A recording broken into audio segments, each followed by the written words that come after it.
Nick, Hey, happy Monday, everyone. Happy would it Monday. kill you to get the updated bumper? It might. But the updated trailer is going to need another update, like very soon. I 'Cause know. we had a ton of people that we got, and then we have some people that we lost, and I know. it's been YouTube's been weird lately across the Sure board. has. It really has. You know, you see such a good side of things, and then you have to see the ugly side of things. Tell us about the And ugly right, it's driving people away. The whole thing's just been kind of chaotic and crazy lately, and so we got Carla, we've got Brian, Amazing. Brian. Pace is in here, Bash just popped in. Pace, there, dang it, head Pace. There we go. I'll get the right one eventually. So we have all sorts of people in chat, or we did. It's fluctuating a lot. Oh, there's Waves. Waves, we are talking about all sorts of things tonight. With Elden Ring having hit, we thought a good topic would be not only hard games, since they're really not new in the game space, just new to a lot of people, and open world games and what they owe kind of to, well, their forebears, I guess is the best way to put it. But before we get started in that, how was everybody's weekend? What you guys been up to since the last time we talked on here? I talked to you guys more regularly than that, but Go ahead, Rob. Okay. Let's see. So since last podcast, I think most of my time, and I think a lot of the other members in the community can identify with this. One of our members, Alpha Nerd Entertainment, had a video game challenge, and I think a lot of people were way at it, or at least were aware of what was going on, because everyone was playing Mega Man X, Contra, Tiny Toons, and Tasmania. What's up, Zombie? Zombie Pop, so hey, that's how I Zombie! spent my week, and my Saturday was the first day I've had where I did not have to play any one of those 4 games, so I enjoyed that. So I played like about a dozen other games that weren't Mega Man X, Contra, Tiny Toons, or Tasmania, which was a breath of fresh air. I can believe it. But the silver lining is it did actually introduce me to what's up, Sandwich? It did actually introduce me to a pretty good game, which was actually 21 Sandwich's pick. It was Tiny Toons on the Sega Genesis, which I was very pleasantly surprised with. So, Mike, you're our resident Genesis guy. Have you played Tiny Toons on the Genesis? Tiny Toon Adventures, of course. I thought it was pretty good. So There's a ton of licensed time games from like Warner Brothers and Disney on the Genesis, and almost all of them look amazing. I have not gotten to them, and well, this is actually from Konami though, so Yes, our Tiny automatically Toons kind of gives it a little extra degree of polish and yeah, I could see that. Weren't a lot of the Disney ones done by like Capcom though? I thought they were. No, many of the Disney ones were published by Sega. Yeah, on the Genesis. On the Genesis, no. Capcom had very little to do with the Genesis. I don't know if they actually did. Did Capcom actually do the Genesis Street Fighter game, or was that Sega? No, They did it. that one. Yeah, I think they did the port of it, man. I think they did all the ports on those. Because Sega did the Ghosts and Goblins, correct. And then Capcom did the Mega Man Wily Wars, which didn't even really hardly exist. Trying to think of any other Capcom games that were on the Genesis. Started us off with a tangent right away. No, this is a good one. I guess it depends. See, there are some games that they published in Europe that were published by Sega here. You brought up Ghouls and Ghosts, for example. Mm-hmm. In Europe, on the Mega Drive, they published Ghouls and Ghosts, but over here, I think you're right. Sega published it, just like Strider. Yeah, that's right. Strider was the ones I was trying to think of. Forgotten Worlds was another one, and that was Forgotten published. Worlds is a really good game, but it was published, if I remember correctly, that was also published by Sega here. I'm trying to look it up. I'm trying to look up what they did publish. Forgotten Worlds is another one of those that I need to pick up a more current version of it, because my understanding is that the more current versions allow you to use twin stick, which I always felt like that game needed in the first place after having got my hands on twin stick. Hector, what's up? So Hector's in the house, TV Hasselhoff is in the house, 21 Sandwich is in here. Zombie popped in. I'm trying to make sure to say everybody. Jan's in here. And Jan, to answer your question, we're going to get to that on open world games, as well as Bourne's statement as well. We just haven't gotten into the main topics tonight. I'm answering 21 Sandwich's question because I eat my dinner at a normal time, not at like Mike is at what? I'm munching on popcorn. It's 8:30 my time, and we got a late start on everything today. This is my popcorn time. Yeah. My wife and I, we eat dinner at like 4:30. So what do you? I would ideally like to eat dinner around like 6 or 6:30. That rarely happens because my wife works till like 5 or 5:30. By the time I get done coming home, taking care of errands, trying to help her out, and she gets settled and cleaned up and ready to go, it's like 7:30 before we even start. So it's one of those things. Yeah, 6:30. Hey, Marcel, how you doing, man? Time.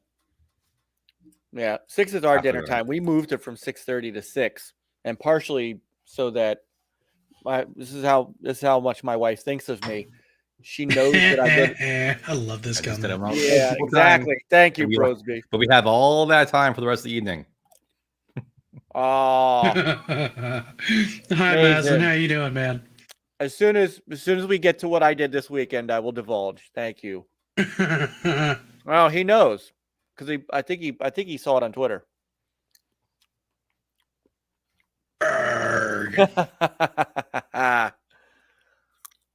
The legend. Doing good, man. Good to see you.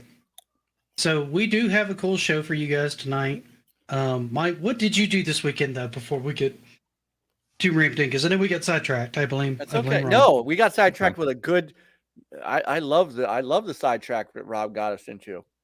Anytime I can talk about anytime I can talk about Dreamcast, even when it's just got Dreamcast on the brain all the time. I will always have Dreamcast. Yes, you will. Yes, you will. No, so this weekend was the first kind of spring scout camping trip of the year, and this was the so just over a year ago in April was the first time I had ever encountered the Boy Scout rock wall structure. It's a big, I mean, the wall itself is like 50 feet up, and then there's more to it.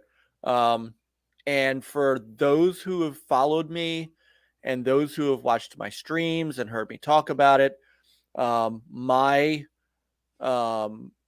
my journey to fitness and to health and to losing weight was that rock wall a year ago in April that embarrassed me because I couldn't get up it. I was 226 pounds and really lethargic. And if you look at a picture of me from last year, it looks like a bee stung my face. And I spent all year, dieting and working out. And, I just got home from the gym before the show. And my goal was to get up that wall this year. And I had a lot of encouragement from my scouts in my troop. I'm their chaplain, as some of you also know, and they've really taken to me as their troop chaplain. And I teach a lot about reverence, and the scouts really heavy. One of the big tenets of scouting is duty to God, and as someone who is pretty religious himself, they really latch onto that. So I had a lot of encouragement on Saturday as I was making my way up, and I accomplished my goal. I got up there. I actually went up twice. And then took the Nice. extra step of part of the merit badge for the kids is they climb it and then they rappel down. And rappelling is a whole different aspect. Yeah, it's totally different. Yeah. And so What's up, Stampede? I was like, you know what? What the hell? Let's do it. And they strapped a rappelling arm on me and leaned me over the back of this 50-foot drop, and I rappelled down a wall. So I have accomplished my goal that I set out to do, and I felt really, really good. So that's what I did this week, and I didn't get much gaming in. I'll get back to gaming tomorrow. And to be fair, I did not either. I did do a little bit of Horizon because I've been working my way through that game. I've been really, really into it this time, whereas I wasn't as much into it when I first played it. So now I have roughly 60 plus hours into it, and I'm working my way through the expansion content. So that's been quite a bit of fun, and that's kind of that and Elden Ring are kind of what brought me to thinking about this tonight, because those have kind of been on my mind, because the open world games and hard games have been like all the rage the last couple of years. They're not super new, right? They're not all new. So that's kind of what brought it to mind when I was trying to think about topics, because I had spent most of the weekend either doing errands with the wife, hanging out with a buddy of mine on Friday night, or trying to film some footage to try to have something to have out this week. So it's kind of been, it's been another one of those weeks. I always kind of struggle a lot of weeks now with the way my schedule's changed and things that just kind of pile up on the weekend because of the way other schedules have changed, to adjust to my new normal so that I can do things the way I want to do them. But I did get some of that in, but that brought us into our topic of kinds of games. And Elden Ring especially, because you literally cannot walk 2 steps without hearing somebody talk about, like, it just been like, and now it's pivoted a little bit, because for like 2 weeks, it was nothing but Elden Ring, Elden Ring, Elden Ring, Elden Ring. And now people are doing like Horizon Forbidden West. They're posting a lot of stuff on that. So I guess either people are getting through Elden Ring, or the hype is over and they're just burnt out because they realize that game's going to take them like a year and a half because it's just that kind of game. Or not only is it huge, it's very, very hard, right? That's what she said. I was waiting for that. I knew somebody was going to say it. I knew it was going to happen. Some people have said that the game is not as difficult as your average, Souls game. And I think the thing that I've heard the most is that Elden Ring has brought those kind of games into the mainstream, and the sales of the game bear it out. I mean, it is the #1 game of March, and I honestly don't even think that Bandai Namco was expecting that. Well, here's the thing. Are they saying that they brought hard games to the popular masses, or open world games? Because the latter is completely untrue. The hard Souls type games. Yeah, so open world games. No, of course not. Open world games have been here forever, but for many years, these really. No, that's their follow-up game, the Red Ring. Wow. Man, we just go right in for the Xbox 360 slander. You know what? And yes, it is, Born. It's a Megatron hockey jersey with that's nice on the side there, and then the gun form on the other side. The real Megatron, not the Michael Bay Megatron. Yeah, and it's even got him and a Decepticon symbol on the back. But yes, it's jersey. So anyway, it's not most of the Souls games, Demon Souls, Dark Souls, Bloodborne, those have been real niche games, right? They don't garner a large audience. They don't sell in the millions. Elden Ring is the first game of this type that has done that, and it happens to be open world, which is something that the other games are really not. So, and I'm saying this from a perspective of someone who has not yet played it, because it is still at its base a Souls type game, and it's not my cup of tea. If it hits my ever beloved Game Pass, then I will certainly give it a shot. But I don't see that one hitting Game Pass. Like, none of those games that I know of have hit Game Pass yet. Dark Souls 3 was on Game Pass. I take that back. Did Sekiro drop on there? Not because that was the last one before this one. Yes, it did. Sekiro did drop on there. Okay.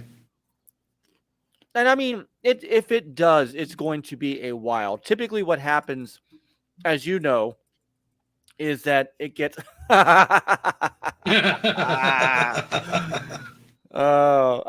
Typically, what happens is it goes through its sales cycle, and then Game Pass picks it up to kind of keep it moving.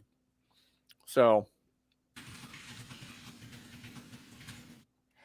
Yeah, I'll be honest. I'm torn on the Souls games because I like the aesthetic that they have on them. I like the world building that they've done.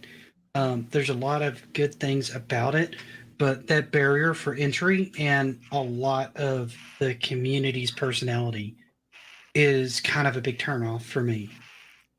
As someone who stood on the fringes and having played at least Demon Souls for probably about 40 hours trying to adjust to that gameplay type. And it's both good and bad, right? Because I feel like other games have done the kind of combat they're doing better, where it feels more interactive and more action-oriented and you feel a little more in control. Because Souls games are very methodical. Like, you'll go in, you'll take a swipe, and then you get the hell out of the way. You wait for them to do 35 attacks, which you have to dodge and burn all your stamina, which is why you can't do more attacks when you dodge in. So you can go in and you can take another swipe. So my favorite Souls game was Earthworm Jim. Yeah, honestly, by the time I got done with Earthworm Jim, I'd rather go back to playing Demon Souls. That's how I felt about Earthworm Jim. I'd rather play Demon Souls, which is considered one of the hardest and worst of the Souls games, than to touch Earthworm Jim for another minute. That's where I was at. Because I had more fun playing Demon Souls during the time that I played it than any of the time I had Earthworm Jim booted up. I think you had more fun getting a prostate exam. It could be true. Hey, it's the troll guy. Yay. Oh, wait a minute, though. I want to get him. Hold on. Yeah, somebody get him. Somebody get him. Hold on, but I want to read this. There's a lot of these. This Pam and ham and ice cream are the best for you. Make your favorite. Very, very strange. It's a riddle. Is it? It's a riddle. It's a riddle.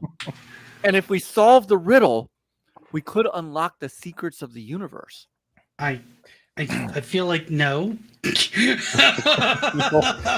probably find Stampede Gaming on the other side. I'm feeling no.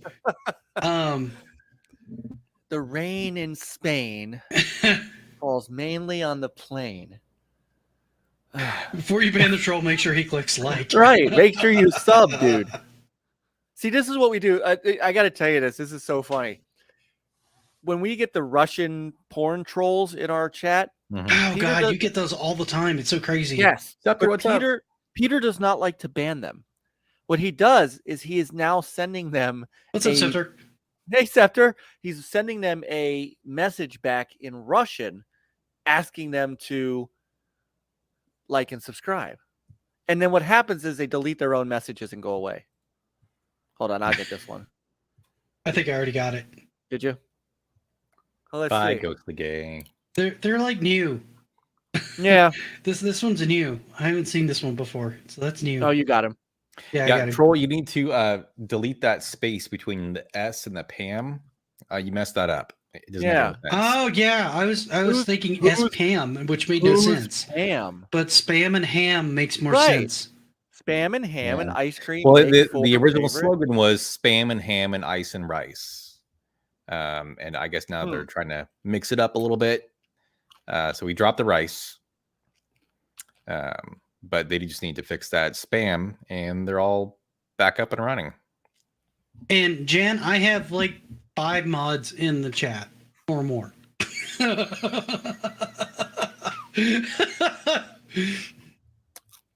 All right, I got this one. Okay. My turn. Oh no, Okay. somebody already did it. I Damn. was about to say, Man! I've got a lot of mods in chat. Yeah. All right, so Um, I need to know this for sure because I keep doing this. Is the A long or short in your name? Is it Mazen or Mazen? I would say Mazen Power. And but- for whatever reason, I've always said Mazen, and I want to make sure I'm right because I am usually the worst at pronouncing names. Isn't that right, Rob? We'll let Mazen or Mazen answer for himself, but I would You say are correct, Nick. Okay. All right, so Okay. what were we talking about? So back into the topic. Right. So, given the fact that this game's taken off like crazy, we thought we would go into some of our own kind of like favorite hard games and go into kind of early open world games. And to answer Born's question, not all open world games are 3D. Well, I got him. This one's mine. All right. You got to be quick. I got it. Okay. I always try to be So you friends had with to the be quick. trolls, though, so I almost feel bad getting rid of them too quickly. Because eventually he'll start talking to us. So Will he? Really? Oh, yeah, no. it usually takes him a couple of counts, but then he'll eventually answer a question that I asked him. Oh, Or okay. he'll start picking the names of people that are actually in our chat. So Scepter, you're probably gonna end up a troll account here in a second. Well, he already did one with Torpin. Yeah, it was Too Black, Too Strong, and Phil Torpin. So he's Yeah, I didn't really obviously like that familiar one. I with the thought it was kind community. of, but Everyone has that our, was our own borderline. I'm going to theories about ban you who on the the troll principle of actually like is. you're going off on my man Phil, and that's not cool. No. Let's play who could kick him out faster like a speed run. This is our new speed run. Right. I didn't know I was Yeah. going to be doing a speed run challenge tonight. All right. So, are we starting with hard or are we starting with open world? I Because don't know. I'll leave that up to you guys. Elden Ring was kind of both. So you Elden can go Ring either is way. both. It's absolutely both. Why don't we start with hard games? Okay. That's Because easy enough. hard games came way before open world games, in my opinion. Kind of. Yeah, like all games were hard. So, like Pong is a hard game. So, I don't know. At what point do you want to actually? How far forward do you want to actually go to catch up with the games that are meant to be not as hard? And see, Hasselhoff has already touched on one of the first examples Yeah. that I was going to use. I was not. Yeah, we're definitely not confining to 3D in any way, shape, No, or form. absolutely not. Because there were tons of these that were isometric in look, Mhm. or even 2D side scrolling that are, in a sense, open world. That Absolutely. that weren't Most- that classifies an open world, completely classifies an open world game. Not Most all of them fans- necessarily hard games, but I mean hard games go all the way back to like Atari and honestly arcades, if you really want to be honest with it, because I mean freaking Donkey Kong was a beast of a game when you're first starting to learn it, and so was Pac-Man. And those were high score challenge games, but they were designed to basically like, orders. Yes. I don't know if I necessarily the thing about Pac-Man though is that Pac-Man ran off of pattern. Once you knew the pattern, it wasn't hard anymore. And it took a lot of the fun out of it. Like once I learned the pattern to the maze, I really stopped playing it and really started playing more Miss Pac-Man because the game wasn't fun for me anymore. Yeah, I could see that. I never got No. good enough at Pac-Man to really memorize like the patterns.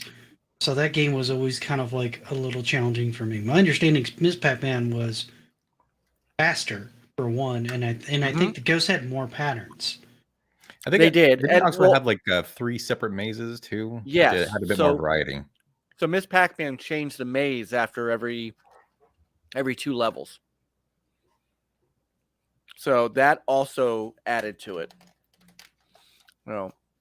See, when I think of hard games, I immediately go to Ghouls and Ghosts and Goblins. That one to me was one of the original of the games that. I mean, Rob, you were right. Any game can be hard.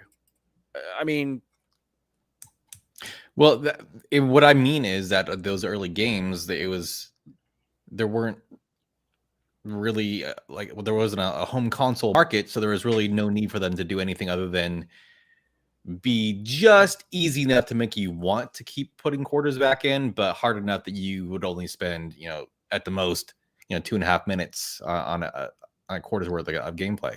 So it's like they're all kind of designed to be kind of hard. So I think Pac-Man was the first one that was actually, at least the creator said it was designed for everyone to enjoy. So I don't know if that would really make it not hard. See, listen, he heard you. See, I tell you, the spam. So the he spam troll did does sort of listen to me. listen. Yeah, Oh, that's actually really close to Scepter's name. Are we okay? Somebody already got that one. Okay, I got it. And maybe it's him trying to communicate with us. Maybe, I don't know. I'd prefer he just hung out and had a conversation personally. Well, yes, I would prefer that too, because it makes it a little awkward for me to check out comments and not ignore people. But yeah, when I start thinking about hard games, I go right into the NES, right? Because I mean, most of the Intellivision and Atari ones and all that were high score based, so they would go and they would ramp up until they were just too difficult for you to be able to manage or to follow the existing patterns, right? Right. And you inevitably failed. That's how they were all designed. When you start getting to the NES, they actually had more finite endings. So stuff like Ghosts and Goblins obviously comes to mind, but Ninja Gaiden comes to mind. Contra comes to mind. Contra very much comes to mind. Earthworm Jim obviously comes to mind, because that game can be brutally hard and ridiculously unfair until you adjust to the weirdness of it. And even then, it's just depending on what your level of difficulty to fun factor that you're going to have, right? And that's what pulls down to balancing a more difficult game. So Pitfall 2, and Pitfall for that matter, because Pitfall really never ended. That's kind of brutal. But Pitfall 2, he's right. If you died, you went back to the last. Hey, Scrambles. The last checkpoint, but the checkpoints were so few and far between, and if you didn't run over the checkpoint, it never happened. I've seen games do that before, where either the checkpoint bugs or it's just difficult to hit, and yeah, I've seen that before. What's up, Big Block? Good to see you, man. Hey, brother, Big Block in the house. And Scrambles, what's up, Scrambles? What's up, Scrambles? You have not really derailed anything, man. We're kind of doing hard games, and then we're going to tie into early open world games, and it all kind of got started because of how big Elden Ring and to an extent Horizon have been lately. That brought us to that. More Elden Ring for the hard game than Horizon. Not that Horizon's easy. Horizon could be quite challenging till you start learning the attack patterns of the various different critters you run into. So sorry, back on topic. I'm sorry, we went dead because I interrupted. My bad. See, the thing to make Ghosts and Goblins so hard was, a lot of games had. Oh yeah, a lot of Hey, what's up, Jim? A lot of games had a bar, right? Or you went to the other, but the ones that were so hard that they were to the extreme, you either died on one hit, or in Ghosts and Goblins case, you died on 2 hits. Yes. And you got to a point to where if you got hit once and you lost your armor, you just kind of felt like it was a matter of time. Yes and no. I honestly Mega Man X3 is actually the entire X series, including X1, are on the hard scale. X1 is the most approachable out of all the ones I've played with for being the next most approachable. 2 and 3 are brutal. 3 is particularly brutal. But absolutely. Yeah, those are definitely on the list. I'm sorry, I got derailed. Where were we? We were talking about Ghosts and Goblins, and Oh, I always what can somebody finally school me on Ghosts and Goblins versus Ghouls and Ghosts? Because oh, I feel like I never understand. they're that. two different games. That's why. Ghosts and Goblins is the first one. Ghouls and Ghosts is the second one. So Yes. Ghouls and Ghosts is, kind of just took the series just did kind of just more or less take the Ghouls and Ghosts moniker from there on out, but they didn't really give them numbers. So do the I don't know what the do the thing is. I'm a little out of. I think they're referring to the Silver Surfer comment. Okay. See, I actually considered Silver Surfer a hard game, but you guys have said that one's very approachable if you just get enough time in it. Like it's very predictable in the way. See, it's approached. what I'm about to say is not really going to land very well with probably half the people that are watching right now, but Silver Surfer is no harder than Contra, and to me, Contra is not as hard as everyone says. So, I would actually have a different take on having this spent entire the time to conversation. learn Contra. I would agree with you on that. It has a pretty high bar for entry. It doesn't seem like it when you first start playing it, but it has a pretty high entry level bar. But once you start adjusting to that minimum level, there's not that much difference between there and completion as far as difficulty range goes in my mind. I think I agree with what you're saying, but can you expand on that? Well, what I mean is like the basic jump, shoot in any direction is really intuitive and simple, but learning the speed and flow of the game and how it wants you to move and how you need to approach tactically how you move through the stage takes time. Mhm. Right? That's where the high bar comes in on that one, right? Okay. Because just because you can shoot in any direction, that doesn't mean you're going to be able to hit anything or know where anything is. So it comes down to stage knowledge and how the mobs move and come into the stage, right? Right. So that's where the high difficulty bar comes in that people have struggled with.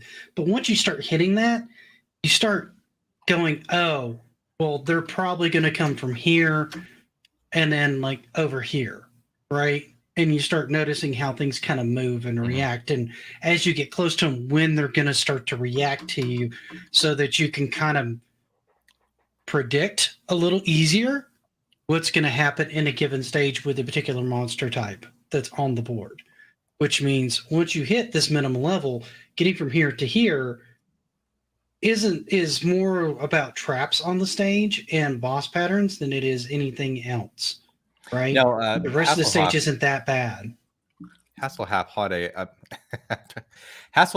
had an interesting observation that be sure to differentiate between where is the comment hard and sub optimized mechanics. So yeah. Okay, yes, I guess and I think Hasselhoff already had to dart you're out. saying Hasselhoff is there's a difference between giving the player all the skills they need to play the game well, and then immediately just throwing every obstacle in the world at you, like Contra. Contra plays extremely well. You are a pretty powerful character compared to Ghosts and Goblins, where you are not very powerful. You are much less agile than any other enemy, so you're basically at a extreme disadvantage, and that's where the difficulty comes from. I don't have any problem with pressing the button. It doesn't bother me.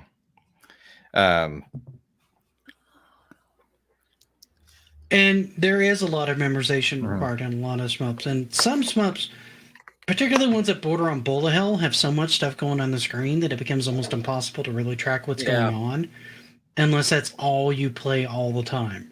I've never been able to get to where I could really completely get fully comfortable with bullet hells as much as I enjoy them. So those definitely hit bullet hells definitely hit that level of hard. There was one on the Genesis called Hellfire that I would put in that category of, it wasn't quite bullet hell, but it was hard. I mean, it was meant to be difficult to beat. What's up, Thumb Brothers? It gave me nightmares. What's up, Thumb? Hey, Thumb. I want to get back to Contra for a quick second because I did have a question that to qualify to qualify this with, when when you're talking about the game, are you referring to the NES version or are you referring to the arcade version? I think 'Cause I think most people refer to the NES version. Yeah, Okay. I always refer to the NES version because it's the one that I feel like most people have played. I feel Yeah, like most people I grew up playing missed the the arcade version completely, Mhm. and the arcade version I saw the feels arcade version once when drastically I was a kid. different. And it was long I after know. the NES version came out. And maybe that's why I feel that Contra is harder than you guys think it is, because I always go to the arcade version, which I did play a ton of. I've never beaten the arcade version. I would try the NES version, and I've been told the Famicom version is a little bit easier still. The NES version I feel is more responsive, and maybe it's due to the limited animation that they had. But I feel like you can turn and fire quicker on the NES version, if that makes sense. I don't know how you feel about it, Rob, because you're much more of a Contra expert than me. I haven't played the arcade version, but Oh, that's surprising. maybe more than I think I played it maybe once. What's up, Dripple? The arcade version of Contra just aggressively did not appeal to me, so I didn't really put a lot of time into it at all. What didn't you like about it that you thought it For was one thing, I missing played from the NES version first, which it does play better. I think the jumping controls are what really the big difference is. I think you actually have a much longer arc to your jump and a lot more control over your jump. I don't break me over the coals because I don't really know the arcade version very well, but I think for the arcade version, you have a very, very short arc to your jump. Yeah, the animation in arcade Contra feels weird, particularly coming from an NES version. Strange. And maybe it's just the difference from going from NES to arcade. Yeah, I mean, it's part of it could literally be because I am just that the NES version just the only one I've ever known. So anything that's different, which is kind of par for the course for me, I just don't like. So it's also slower. The NES version is definitely slower than the arcade.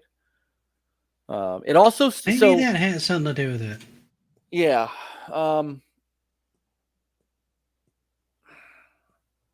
So yeah, I kind of Plum will probably be one of our. Yeah, he's already got something. He said the arcade Contra is a lot shorter than the NES Contra. Controls are clunkier because the NES Contra came out a year later. The arcade team did help the NES development team.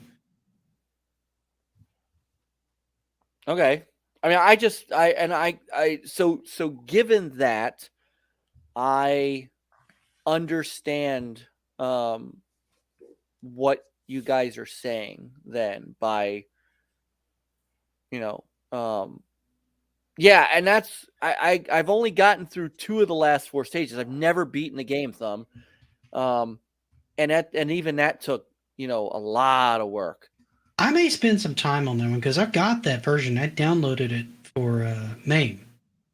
Well, not just that. I was thinking about getting the Contra Anniversary Collection to go. Does it have the arcade version? Yeah. I might do that too.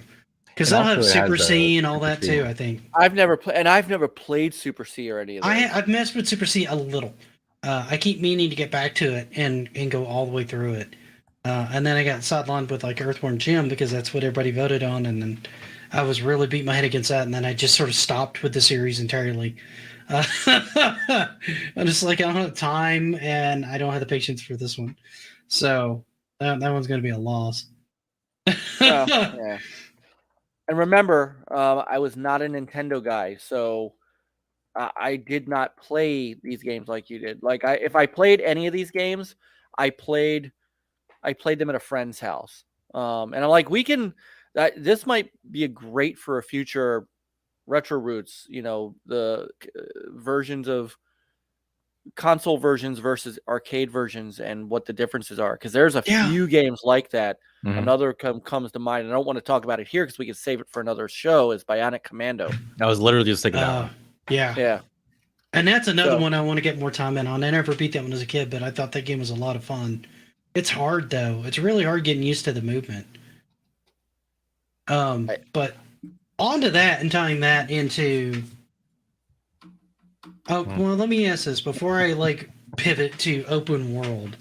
Do we have other like hard games or examples of like extreme hard games?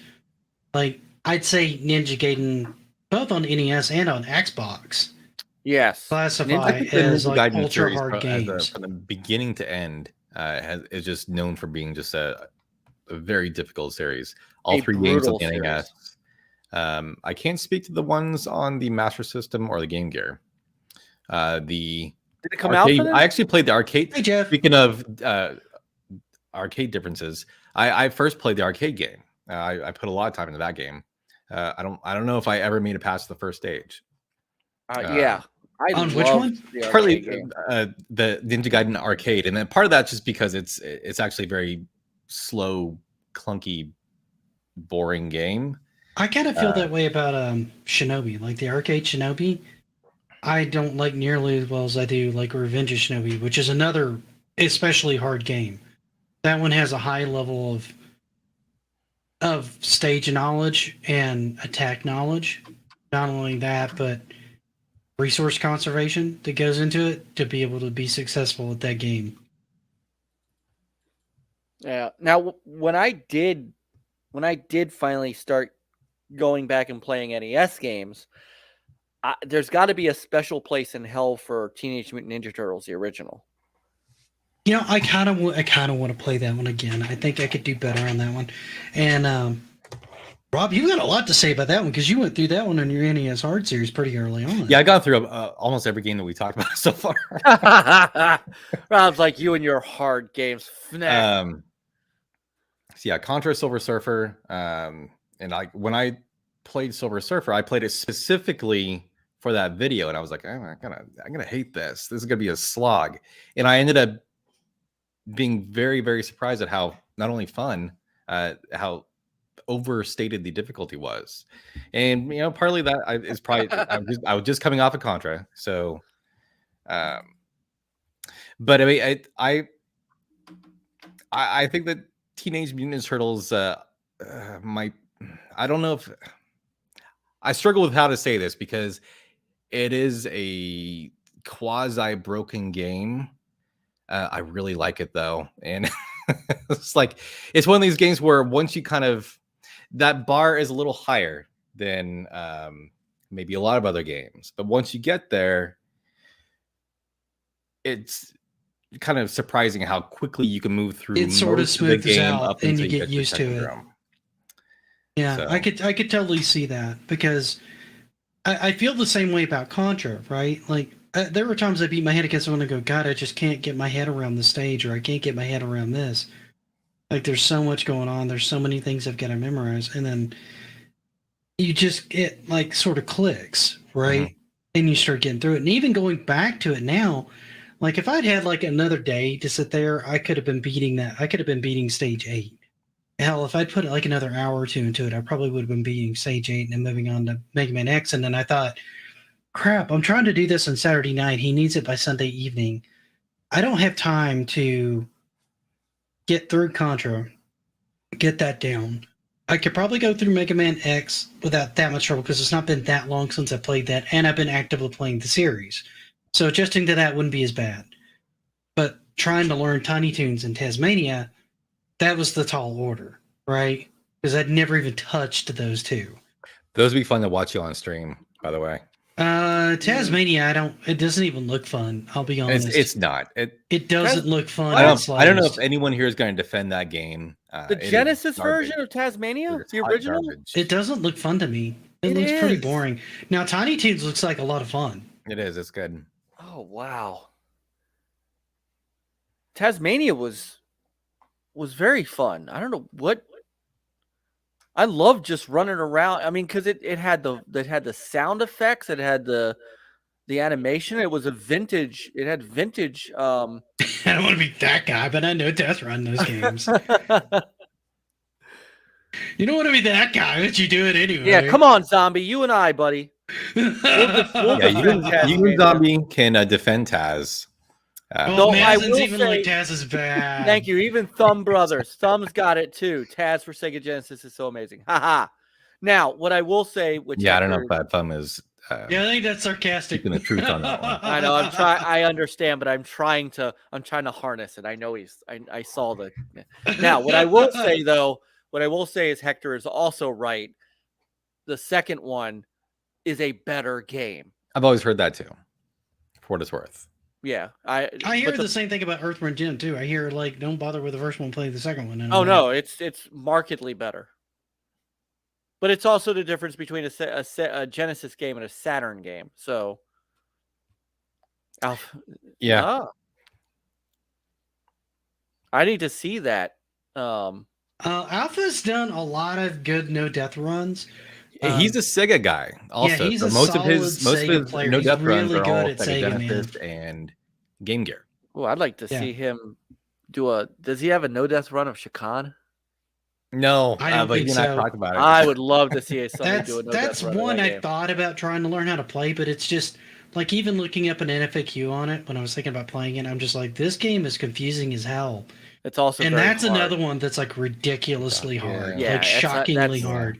I was getting to that game as we were coming. Yeah, the Game Gear game is much more approachable and fun, I think. Because I remember loving the Game Gear one, and then I tried the Genesis one. I go, man, this looks amazing. Why does this feel one kind of super clunky and awkward? And what's with the difficulty level with the clunky controls? Because that's another one where I feel like the controls are slightly off. Yeah, right. Yeah, like they don't feel great. Zombies, I was saying he's the only person who loves Shakan, which may very well be true. However, I did buy that game because it looks like a game that I want to love. I love the art design in that game; it looks fantastic. It does. It looks amazing. And I'm typically one who can kind of overlook some of the clunkier aspects of games as long as the other aspects are strong enough to kind of elevate or at least kind of wash over the nonsense. I'm hoping that Shakan is one of those games. I haven't really put a whole lot of time into it. It does control a little awkwardly, but I'm holding off on any kind of solid opinion on it until I actually put some real time into it. Yeah, I got to do the same thing. Like, I want to dump more time into it, but I feel like I need a guide to get started on that one before I can really get too deep on it. Because there's certain things you have to like pick up in order to progress in certain stages. So learning where it's kind of like Mega Man, only worse, where you got to figure out where to start. Whereas Mega Man, you can compensate for that by just getting better in a lot of ways. And still being able to be successful. Shakan feels like it just blocks certain things off until you get certain things and figure out how to use them. We're gonna have from what my understanding. Start talking about open world games. Yeah, I feel like we do need to pivot to open world because I kind of titled it open world. Okay. Well, I titled it open world because I thought we were going to do open world, and then we added hard games in, and then we've spent like almost an hour talking about hard games. Okay. Okay. So on that, I actually have some show and tell here, and I don't know. You guys are gonna have to tell me because I don't know if I count this as What's up, Celestial Light? We are on as an open world game or not. Hey, Celestial, how you doing? So let me play some of this for you, and this is from Checkpoint TV, so don't knock me on this, Checkpoint TV, but you had some of the very little footage I had of what is kind of considered an early open world FPS, which is automechanical. So I'm going to show you guys how this thing works first, because I thought this was just amazingly cool. And then I'll show you some of the gameplay, which is going to be kind of hard to see because it's kind of dark. What's up, Eugene? But you can see this has like a track that it runs through, and then there's the viewpoint that you're in with your control deck. So it rotates this whole thing around, and you can move around this world space as this track moves. Wait a minute. What? This is like a pre-computer kind of video game. In FPS, in cockpit, jet fighter style.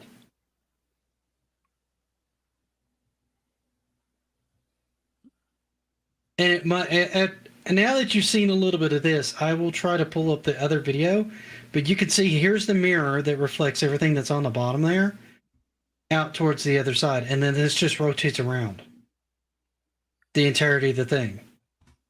Huh. So now that you've seen that, let me pull up this one. You guys can actually see the gameplay. Yeah. Because this thing's wild. So there's your view into the cabinet with your controls right here. It's like that little handheld car racing game. I was literally just thinking it's like the same old belt track and Yeah, and you just move the little steering wheel and it moves the car back and forth.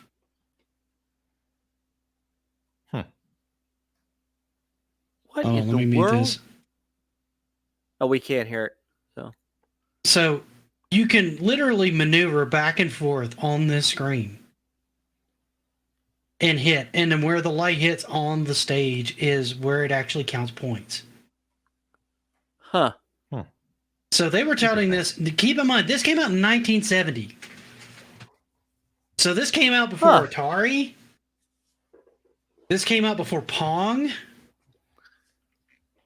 So this was a thing before Pong. That is. I could play this for like 4 seconds. I thought it was super cool. I mean, it's not that it's not super cool. I mean, obviously at the time,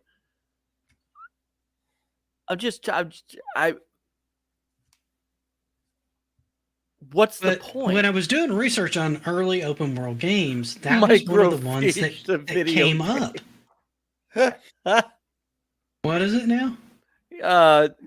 EC. No, EC. Microfish, the video game. Oh, it kind of is. God. He's not wrong. He's not wrong. He is not wrong. But it's that mixed with like the early light gun games where they would show like a video footage and they'd have a light sensor on the back. And so you would fire with a gun to the video and it would do like a different series of clips depending on whether or not you hit the target or not. Right? So all those came out before like things like Galaga and Donkey Kong and Pong and all those. But I just thought it was an interesting take on open world because it kind of is, right? You're on a large world and you can maneuver anywhere side to side you want to in that world, but it's kind of still on rails. But they were kind of touting it as like one of the early first open world games. I would argue that something akin to, say, Adventure on the Atari would be closer to the first, I guess, video game non-text oriented version of an open world game.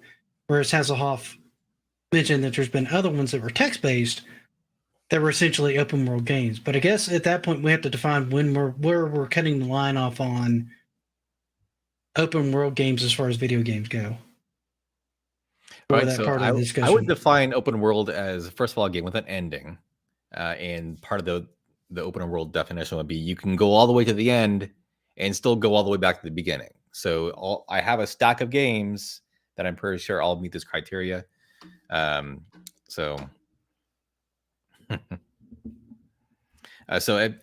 me, it was very neat, very, very cool. It's just ingenious. But that's like open world, like Pac-Man's open world to me. So.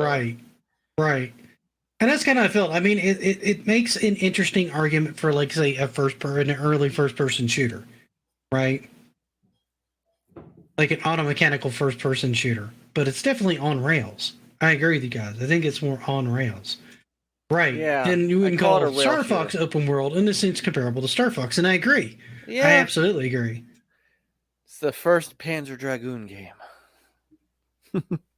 And see, that's kind of where I come into like Adventure, at least on like the Atari, and Venture to an extent on the ColecoVision, because, well, Venture less so, because you could go into rooms in any order you wanted to, but it was definitely stage-based.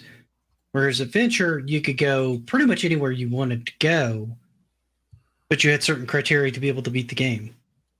What's up, Speaking? So speaking. Hey, speaking. So to me, that's probably the earliest one that I was able to find in the short time I researched it today, unless anybody knows of one a little earlier, or you guys have other examples. So I have a few. I mean, the oldest games I brought are going to be NES. I'm aware that there is the adventure game that kind of probably birthed all future RPGs and Metroidvanias. I never played it, so I don't know. I think a lot of people would consider that open world, though, including Paste right here. I think So- an RPG would be an open world. Yeah. Oh, you're talking about consider Metroid. RPGs open world. It really because you can depends on pretty what much go. RPG you're talking about, I guess. Like when I was going through my games, I was like, Dragon Warrior. Would I call that open world? No, because it's with a lot of those RPGs. It's at least the ones that I played. It's you may be able to go all over this big old giant map, but it's still very structured as far as what you can do. To the point where it might as well be level based. So I'll more than happy to let everyone just kind of offer their counterpoints of why that's incorrect. But that's my take on. That's why I didn't really consider any RPGs to be open world. Plus, I kind of felt like we were more focused with what we meant by open world. So that's why I Well, didn't consider RPGs. so if you think about Well, I consider both Metroid and Zelda open world. Zelda, right? Zelda especially, because you can go into those dungeons in any order you want to. Is it recommended? No. Can you do it? Yeah. You absolutely Well, can. But you can, With the you can- exception of the flute, that I think you need to get into like one of them, but that's about it.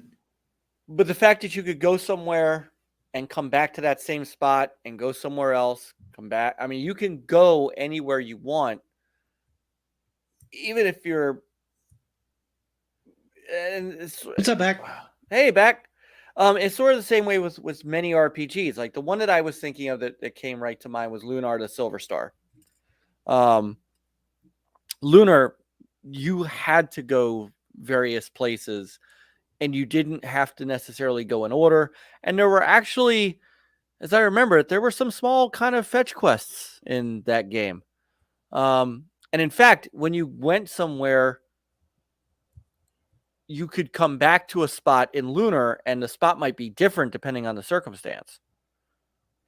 So, Right. And I agree to a point on RPGs.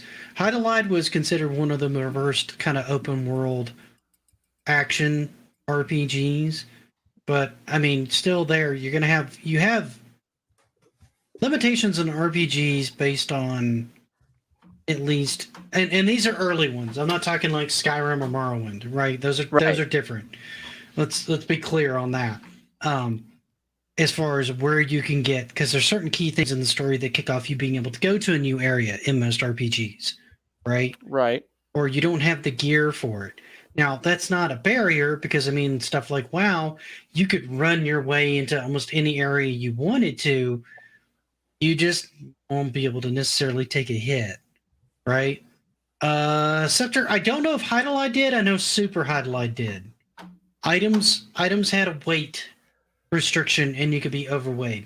I never played the original Hydelide. I played Super Hydelide. And I'm pretty sure I beat Super, but I don't think I ever played the first one. I imagine it probably had a weight limit because it was I want to say it did. This is sounding familiar. Yeah. It wasn't a super popular RPG series. I think it only had like two. And neither one of them were like overly well received, let's say. I have one in mind. Well, I mean, I'm kind of talking about that entire arc. Right. When you talk Oblivion, you talk Skyrim, you talk Morrowind, you're kind of talking about a game where if from the very get-go, you can go anywhere and actively combat enemies. It's designed that way by choice. So that makes it fully open world. What about pirates? Sid Never Meier. played it. Never played Sid Meier's Pirates? I would say, I want to say yes. It's been a while since I played that, because I played the hell out of that on my tablet at one point, because I had bought it there, and it didn't seem like it had too many restrictions. You could fight the pirates in any order you wanted to.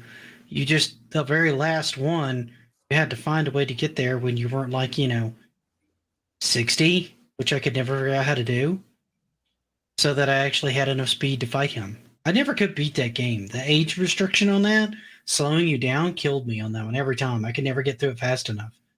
That really is like a speedrunner's game, because you need to be able to do that game quick to have a good chance against the boss. Well, I brought show and tell, so why don't let's do it. Let's do it. And then Here, so loud, go. I kind of went with the more Metrovania definition of open world, and I'm gonna let the chat and maybe even you guys kind of weigh on this, because I haven't played all these games, so I don't really know completely whether they would be defined as open world. Again, my definition of open world is that you can go all the way to the end of the game, or at least the location of the end of the game, and still come all the way back at any time to the beginning of the game. So I brought Blaster Master, which I believe is a Metroidvania game. Right. Now there are levels in this game. I'm not going to really say anything about the game other than that's my take on it. I haven't played this game, so I basically just brought these games as discussion pieces more so than Blaster Master restricts you by items and keeps you that way, but no more so than, like, say, Metroid. And see, that's kind of where I went with it. So I also have, and Nick, you can weigh in on this. Goonies 2, I would argue, would be, because I believe. Oh man, I need to get back into that game. I loved that game as a kid, and that one you can almost go into every zone. There's just certain sections you can't reach without certain items.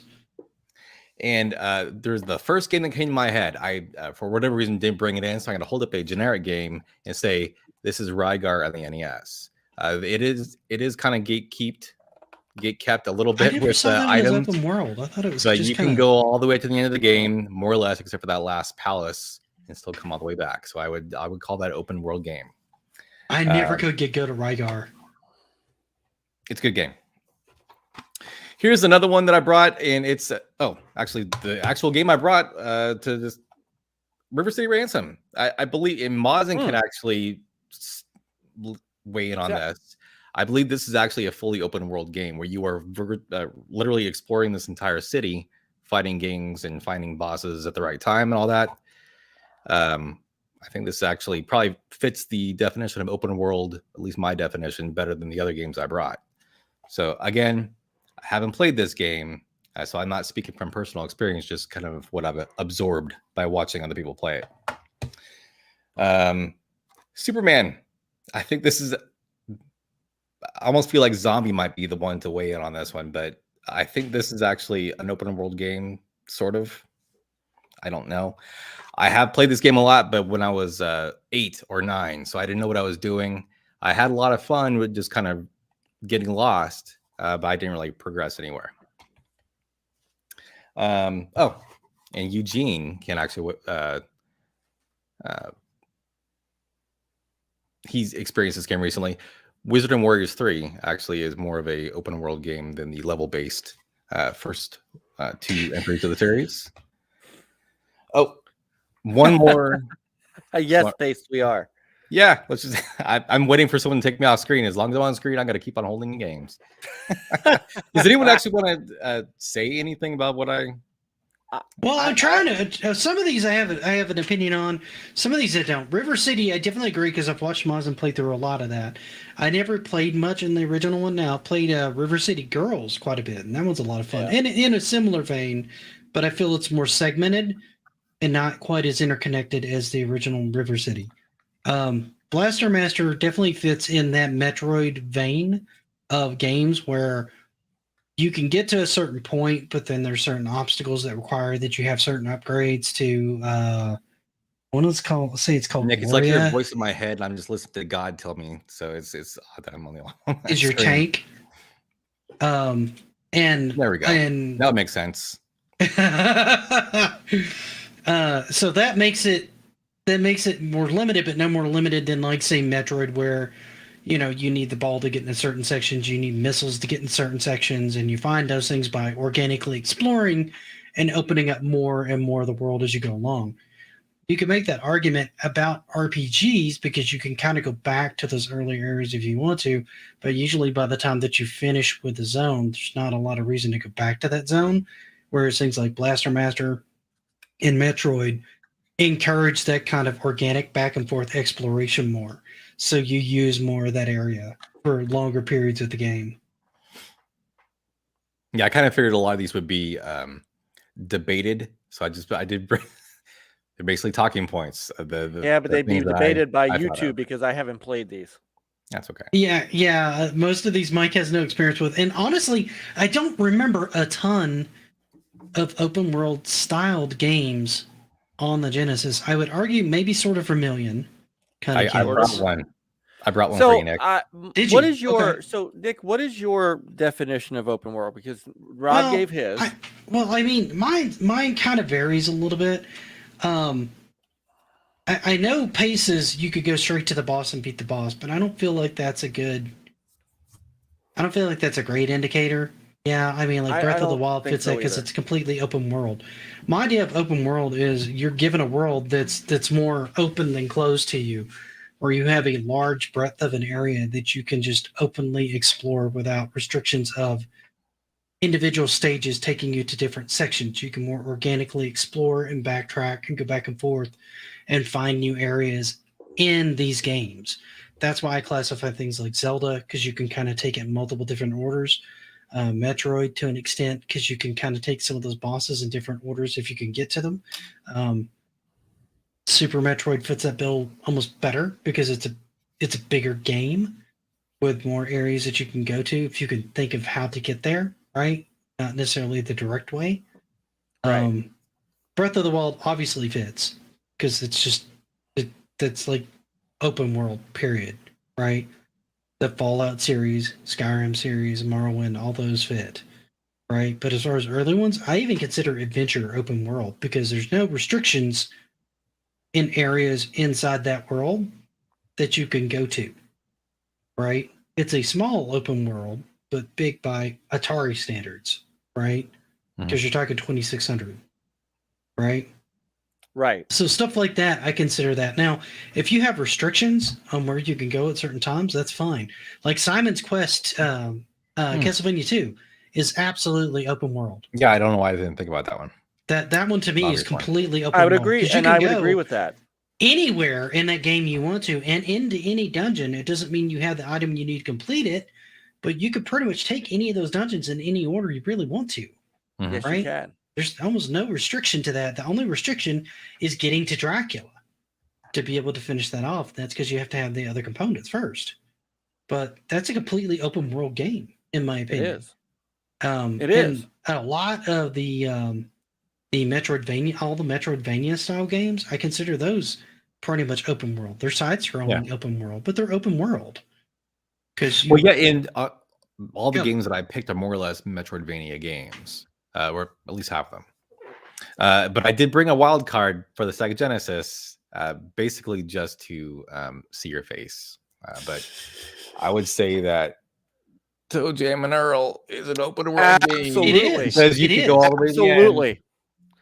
Yep. Well, here's the thing with Toe Jam and Earl is you can and you can't. Because the entire world, you have different levels that you go to in there. And yeah, you can kind of go up and down. You can kind of go to it in any direction you want to. But it's all about finding the random different components.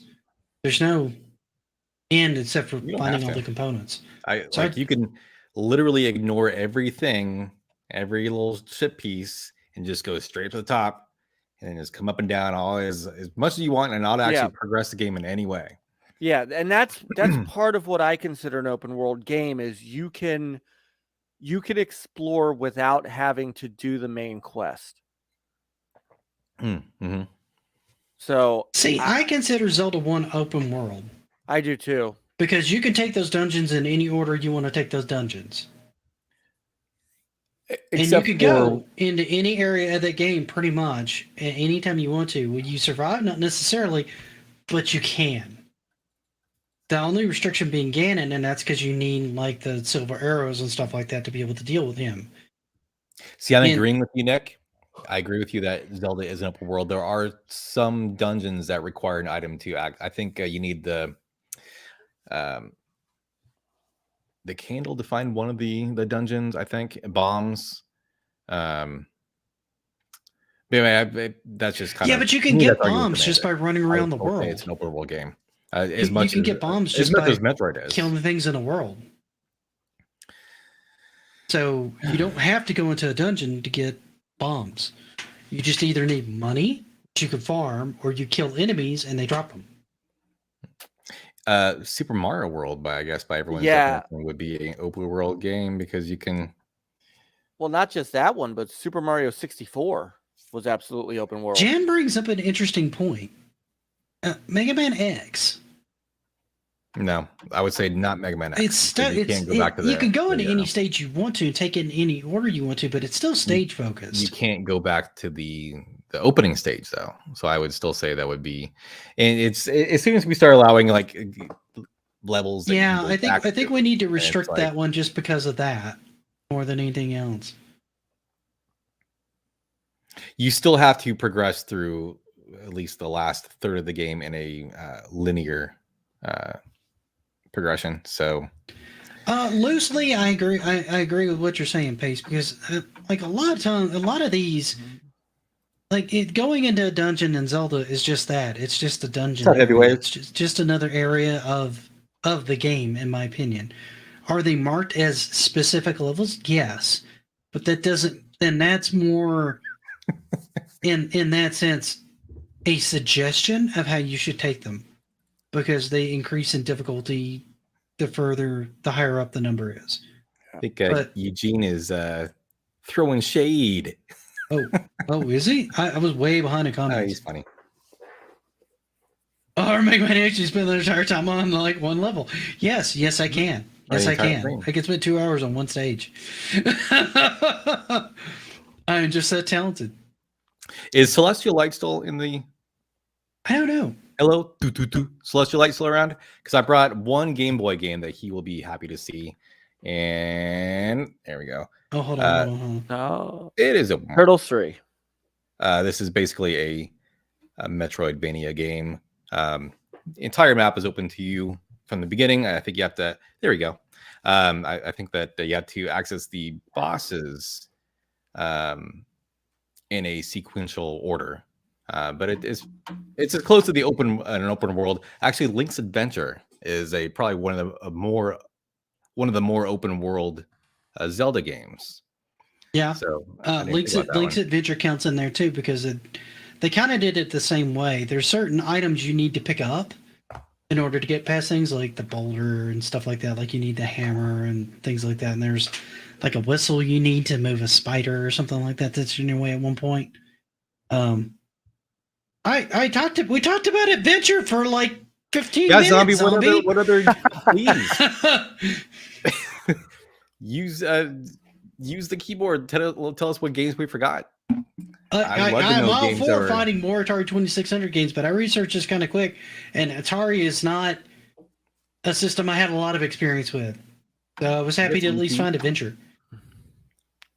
I mean, see, the problem is the Atari 2600 versions of open world were much different than what they are today. I mean, technically, E.T. was open world. Yeah. You could say Indiana Jones was too. Yes, you can. Mm-hmm. So were the same thing as like adventure, right? So were the Quest games.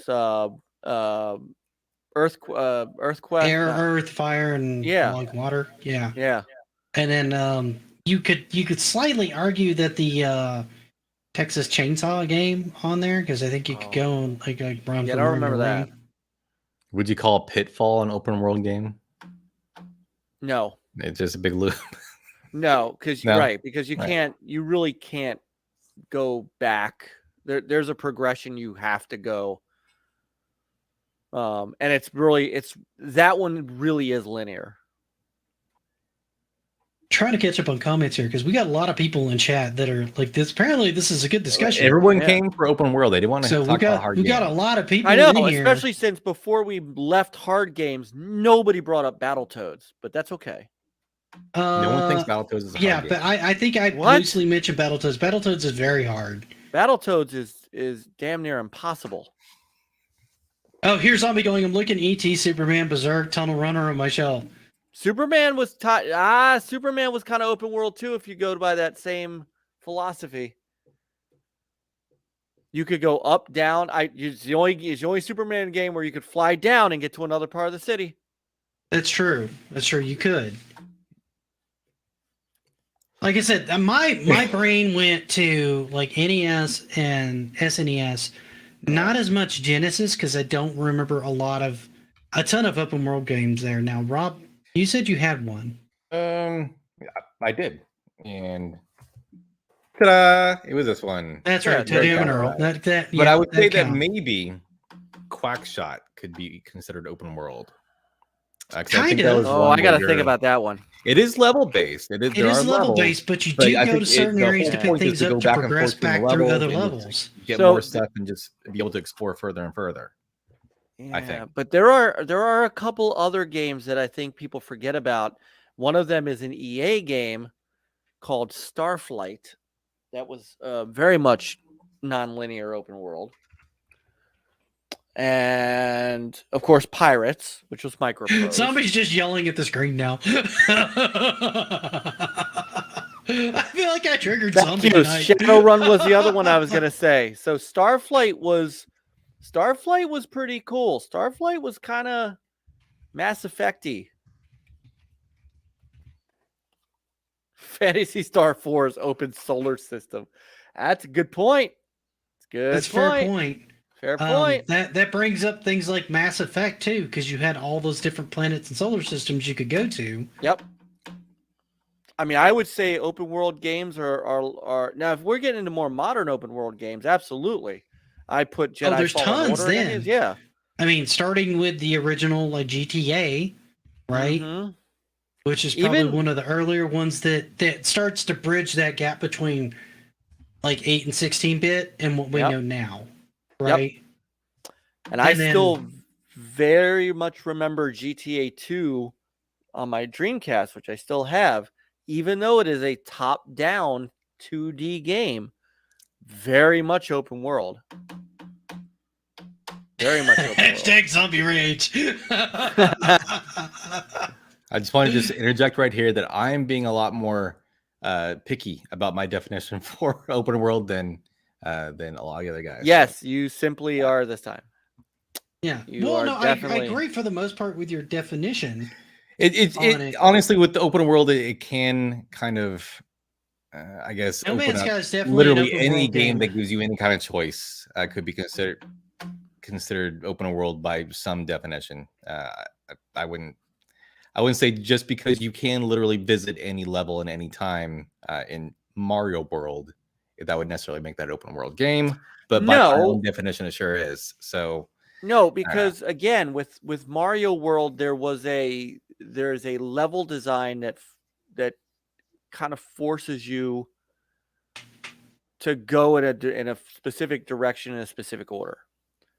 And I think Mario 64 is kind of the one game that changed that. And then See, it opened I up. honestly think Mario 64 fits just into that too, because you have to have X number of stars to be able to go into certain stages. yeah, And there's so you're quite a bit forced of to gatekeeping collect in there, stars right? to get and to unlock different stages. You are, but you can go from stage to stage without. I get that, but it's not. But once you're done, you can still go back to that stage that you beat to go play it again.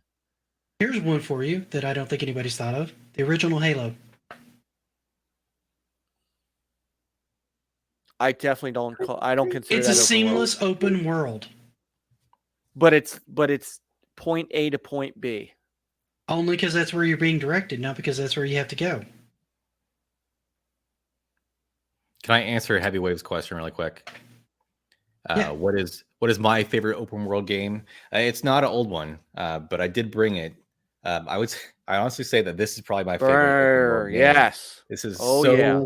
so addictive. Yeah. And I just love it's just like Grand Theft Auto, where I just love just driving around and not actually progressing the game at all. And I don't know if there is an ending to this game, I haven't found it. I guess the ending is just unlocking all the cars. Yeah. But yeah, I that's probably my favorite one. And I have That was one of the originators. I have a lot of driving. open world games I love.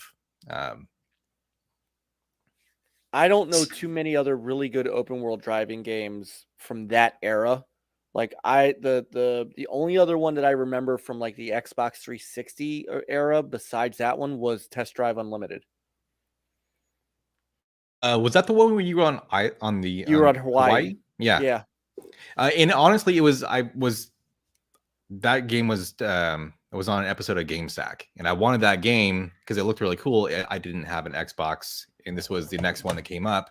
So this is the one I actually went with, and I really like this one. That's an excellent choice.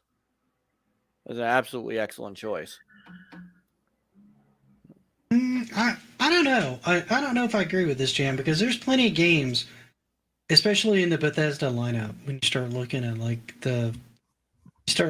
Fallout, you start looking at like the Oblivion series, Morrowind, Skyrim, etc. There's not a lot of limitations on where you go. They're not always everybody's cup of tea. I find a lot of Bethesda's RPGs a little bland for my taste. They're a little too cookie cutter and kind of boring for me. And I don't like their combat mechanics in almost any game that they've made.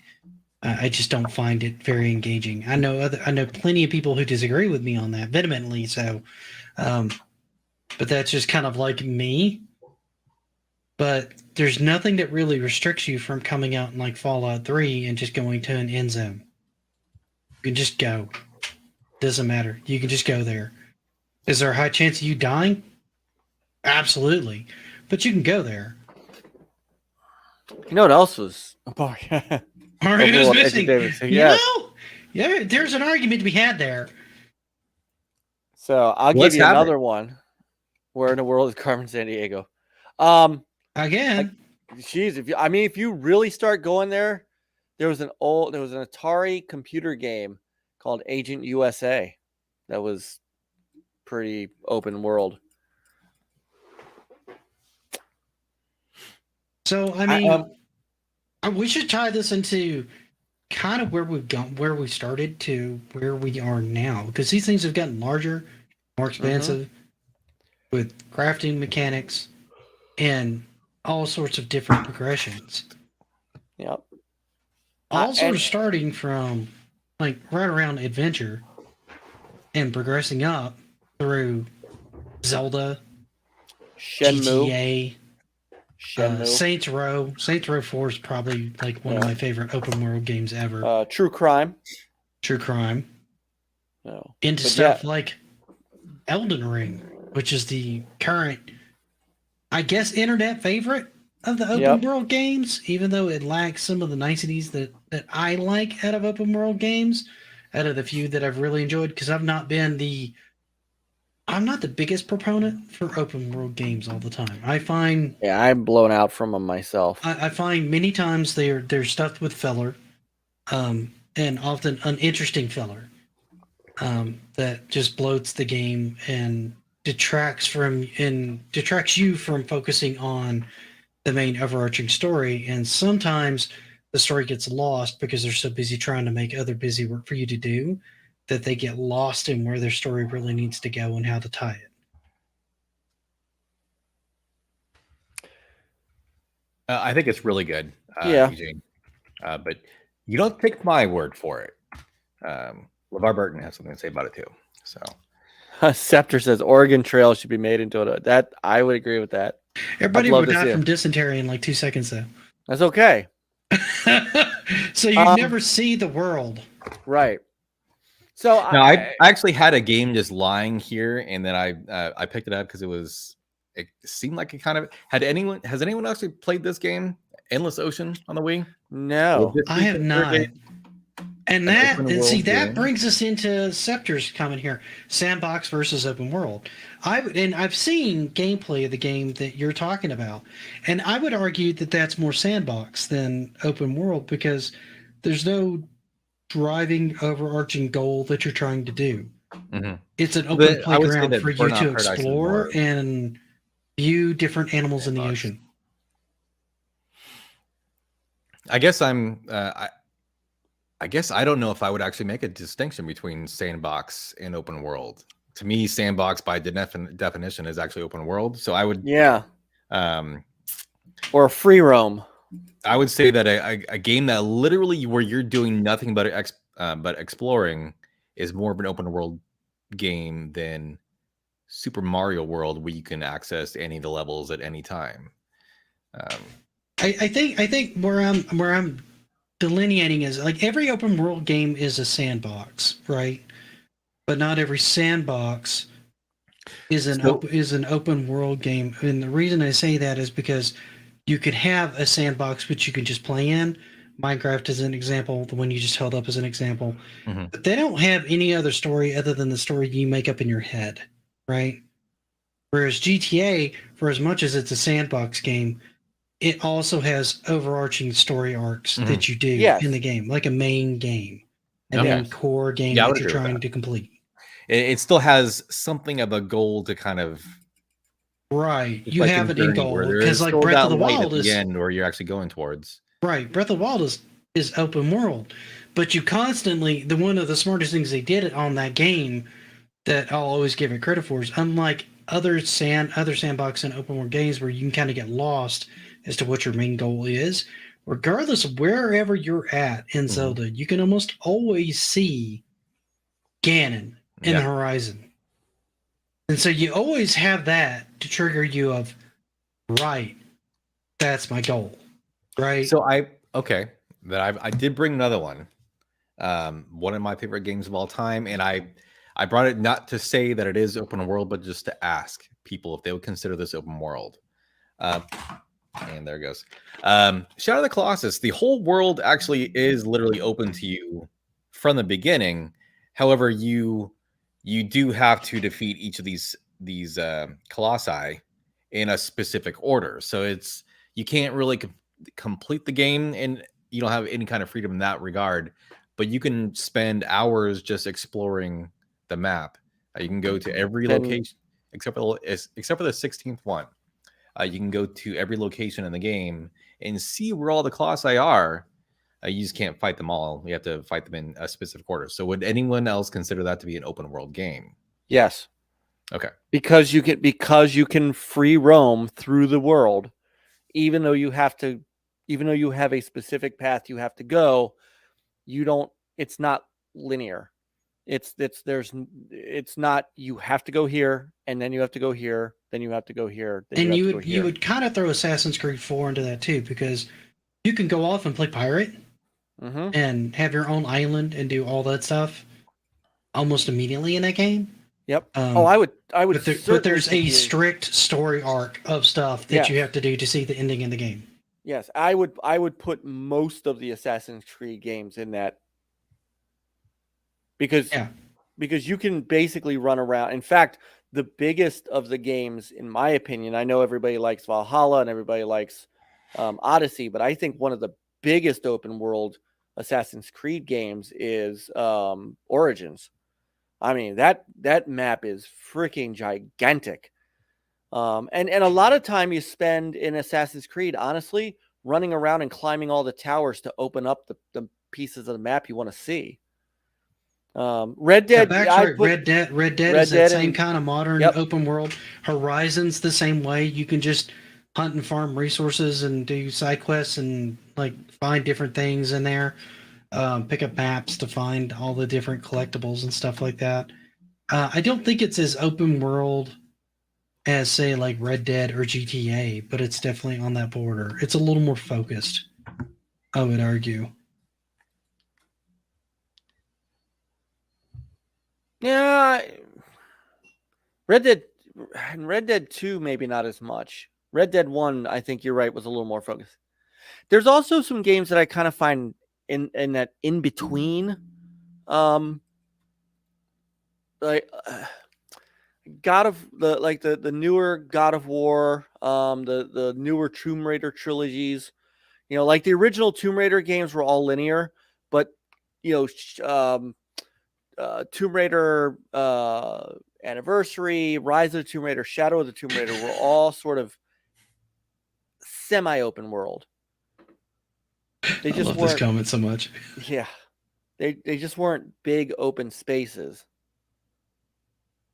I'll tell you another great open world game for me was Dead Rising 4. 4? Was it 4? I struggle to enjoy the Dead Rising series. Technically, that's both sandbox and open world to me, almost completely. Even from the first one, because you're just stuck in the mall in that area. There's not a lot of locked areas to you. Right. I mean, there's barriers as far as like lunatics and stuff you're going to run into, right? Right. But 4 had an entire city to go through. Yeah. 3 was pretty close to that. You had a pretty large city there. Yep.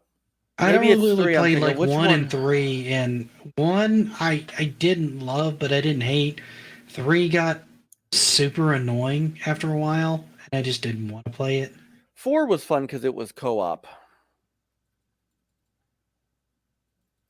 So, but I also brought up an dictionary adjective denoting a type of video game which players can move freely through the virtual environment without fixed objectives.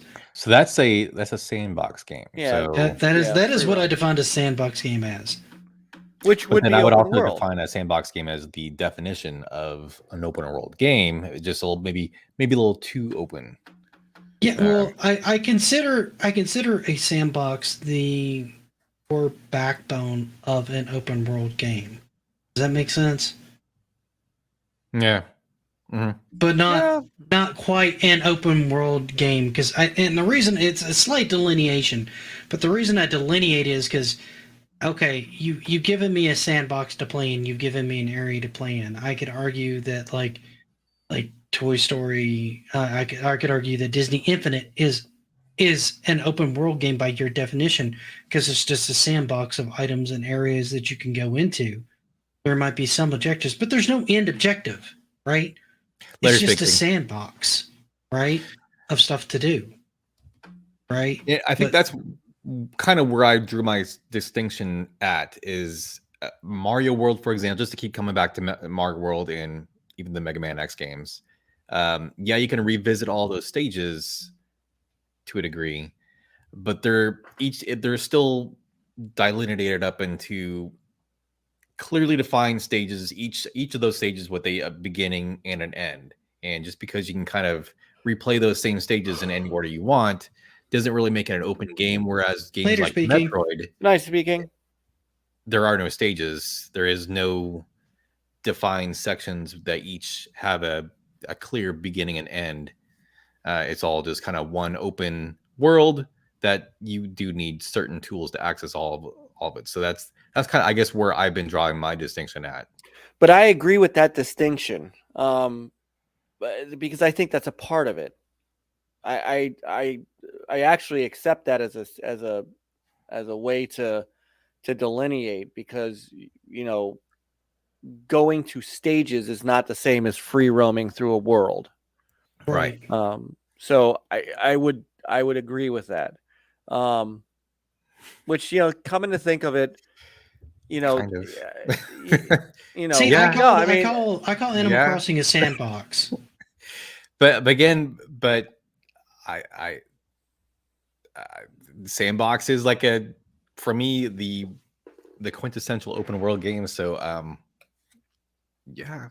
See, I'm more with sandwich and paste here, because a sandbox is just creative freedom. You can decorate things, you can build things, you can do whatever you want to do in that area, right? It's up to your imagination to kind of build or create or make your own fun, in a sense, as it's always talked in. Whereas what I consider more of an open world game has more structure and focus to it, while still having that sandbox feel, right, of exploration and being able to take things out of order, but it has an overarching structure and goal in mind, whereas a sandbox doesn't have to. It doesn't have to have any goal other than just to exist. right? Yeah, I think it all goes into it. I think we're all bringing. I think if all three of us mash together our thoughts on this, we have correct. I think we've actually correctly, the three of us, defined it in our own ways. Just taking the best of all three of those things and putting them together. I always considered, if I can be on the left side of the map and go to the right side of the map and come back to the left side of the map and go to the right side of the map, and then at some point I have to do a main mission, that to me is what open world is. And if I don't have to see, like Nick, you brought up Halo 1. So to me, Halo 1 is not open world because you have a specific, you have to go through that game in a linear fashion. However, Halo Infinite, the latest game, is an open world game. Oh, that one's definitely open world. You have certain areas that you're asked to go to sooner than others, and certain areas might be blocked off. The reason I mentioned Halo 1 is because you could definitely go back to most of these areas if you wanted to. You didn't have any reason to. But you could go back to them if you so chose. The entire world was seamless. It was until you got to the end of the level and loaded the next part of the story, and then you couldn't go back. And see, that's the problem. Once you're into the next level, you can't just roll back to the level you were at before. So as long as you're in that space, yes, you can, because you do free roam through that level. But once you get to, once you defeat that level from the linear standpoint, and the next cutscene came along, that next cutscene took you to a whole different part of the ring, and you couldn't go back to the other part of the ring. So that kind of takes the open worldness out of it. Yeah, I kind of see where your head was on it, but it runs it like a movie, right? And to Jim's question, I consider MMOs pretty much open world. Yeah, and most of those you can go to pretty much anywhere you want to, whether you're supposed to be there's into the story. Battle Royale depends on the Battle Royale. PUBG is kind of focused on you're herded into a specific direction or a specific area of the map. But other than that, the only goal is to kill the other players. Fortnite has a lot of side stuff going on in it now, where it's kind of become like a party game inside a battle royale game. People weirdness. People hanging out at the bar. Yeah, like people are just hanging out, doing dance parties, seeing concerts, or hunting for things and stuff like that. So it's a little more sandboxy. But I almost consider battle royale games kind of their own thing, because they remind me more of like individual FPS, free for all type stuff, or team battle, right? You just have more people than you've ever had in there before. Yeah. In a way, both of them are kind of open world, because again, until you start herding in on PUBG, like what you're talking about is you start out here, and then after the timer goes off, the map shrinks to try to get it, to keep everybody from just kind of hiding, hiding out in the far reaches of the map. What it does is it starts out open world, and it shrinks that open world to force everybody into one spot to finish the game, to finish the fight. Yeah, right. But from the standpoint, basically, when you jump out of the plane, you can land anywhere you want. You could actually go into the water and drive a boat around. And so you could go anywhere you want until the map starts to shrink. I would actually kind of think of that as an open world. I would think of Fortnite as an open world. There's no limit to where you can go, what you can build. That one, to your point, Nick, is kind of a good combination of both an open world and sandbox game. Yeah, it's kind of a mix of both. PUBG is not, because it's very focused. on what you're doing, right? It I is, mean, but you have an open area to be able to scavenge for items and stuff, but the whole goal during the entirety of the thing is to come out to be the winning team or winning person, yes, right? There's get your no chicken.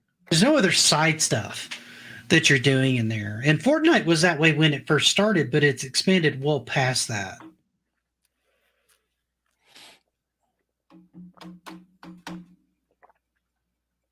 Yeah.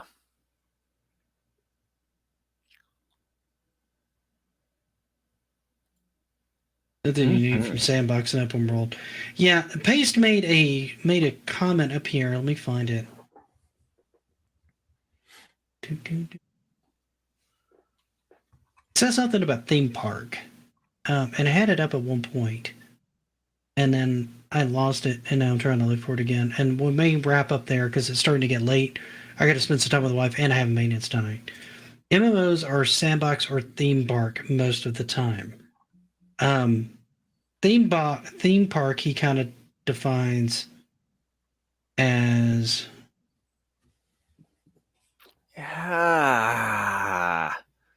called a theme park MMO, and he says that's what World of Warcraft is a theme park MMO. I don't know how I feel about that particular definition because I spent years playing WoW. I never really felt like it was a theme park because I didn't really feel like there was.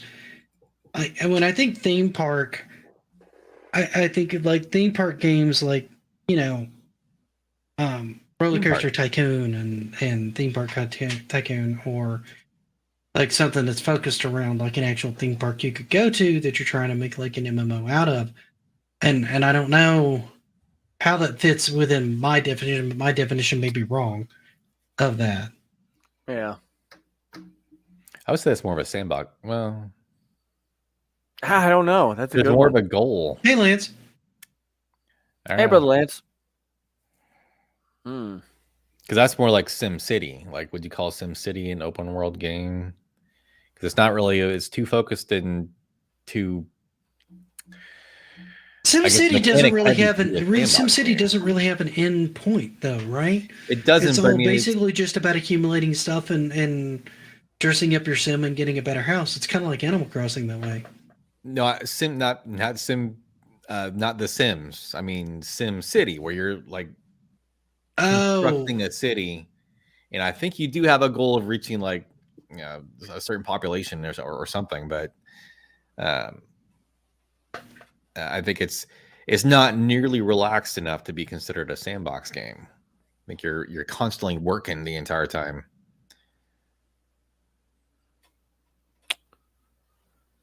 That's a hard one for me.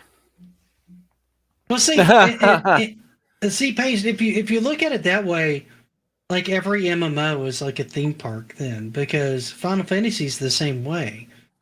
I mean, you go into dungeons, you have an overarching story and stuff that you're going through, but I mean, you're going to be in and out of dungeons a lot, right? And the dungeons may have their own story arc and stuff like that, but I mean, it's basically the same thing. Almost every MMO is like that. SimCity ends when Godzilla comes to town. Yep. Agreed on that, BFG. Yeah. Hey, BFG. Hey, BFG. Breath of the Wild is a great game. And see, I'm not. I know. I have a hard time getting into Breath of the Wild personally. I don't begrudge anybody who loves that game because I tried to love that game. I really want to love that game. And it was the same way with Horizon when I first played it.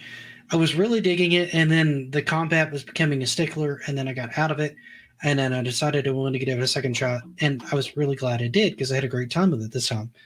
I've done it several times with Breath of the Wild and struggled with it each time. But I can't do Fortnite. I'm not big on Sims. It's just not my style game. Fortnite, I just wasn't having fun with. I tried Roller Coaster Planet, but the mechanics of how you link roller coasters together is kind of awkward. And I was really struggling with it. I need to give it more of a go because there's a lot of cool stuff in there I haven't really touched. But that ties into kind of the Roller Coaster Tycoon. But a lot of people spend hours and hours not only making the most profitable park they can make, but just making one to like trap people and to do horrible things to visitors. And that's how they have a blast with it. And that's great. But that's very much a sandboxy kind of thing that you can do with it, right? It's all about what you want to get out of it. And actually, on that note, I think you like this one. I would say that this is also like that one. One of the more open. I'm done. This is one of the more open world games in the Zelda series. Just like, actually, I would say probably more open world than Link's Awakening. It does give you the freedom, including all the items that you usually have to find to go to almost every single dungeon right from the very beginning. Like there's no structure at all. And that's one of my points that I have against it, because you can just farm money for a couple hours and have all the items. And then you have like nothing to really and I kind of had aim for in the dungeons aside from completing them. Also, because I was like, well, what's the so you just get I could buy bombs, I could buy a bow, I could buy a bracelet, I could buy all that stuff.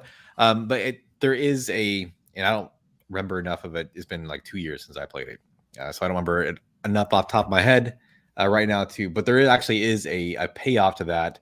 I just forget what it is.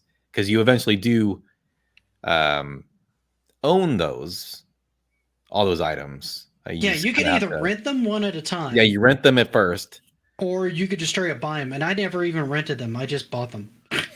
I would literally buy like one or two of them. And then I'd go do some dungeons and stuff. And I'd come back and I'd buy more of them. I never even bothered to rent. I just bought. And I just brought this. Just the last game I brought. I just brought up a generic. Chinatown Wars. I had that one. I never got as into that one as I wanted to, but that was actually a solid DS version of GTA. I was really happy with that. It's very probably bare bones as far as like a Grand Theft Auto game, but it's surprising how much Grand Theft Auto they actually put into that game, and to the point where obviously it did well enough for them that they ported it to every single handheld system that was out at the time. So it went over the PSP, and then I think there was a couple different smartphone operating system versions of it. Oh no! All right, we should probably start wrapping this up because it's getting kind of late. We've been at this almost 2 hours. This has been a really good stream for us, and participation's been amazing from the crowd tonight. Yes. Not only with just the number of people, because we had like 23, 24 people in here at one point, but just how active and into the conversation everybody's been. Yeah. They always sorry to everyone who came to talk about hard games. Yeah.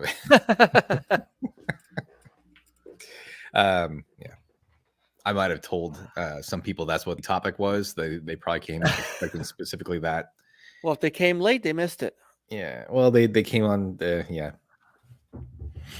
That's on me. I went with the last thing I saw. That's on me. I thought we were doing both, but I thought we were going to try to cover most of them myself. So I don't know. Maybe that's confusion. Yeah. Sorry, Mazin. Sorry, Sandwich. Sorry, Stampede, who obviously left. So like you guys suck. Fair, totally fair. I do. Sorry, Omega. We're not talking about hard games. Hi, Omega. How's it going, man? It's good to see you. We kind of combine hard games and open world origins and stuff like that. We did mention Castlevania 2, though. We spent almost an hour talking about each one of them, to be quite honest with you. I mean, we spent close to an hour on hard games, and then we pivoted to this, and then like every time we try to define something, we got lost in the definition. You did. The troll was here earlier. Oh, Stampede's still here. All right. Any hard open world games? Yes, Elden Ring.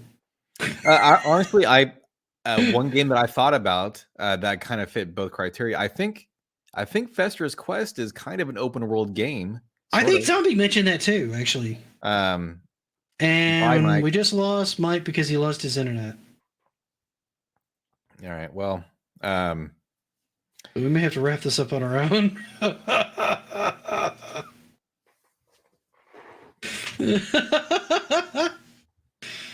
Most open world games, though, aren't that hard. They just take. Sometimes you're gonna have to grind up stuff in order to be able to like get there, but they're not really like hard in the traditional hard sense, right? Mm-hmm.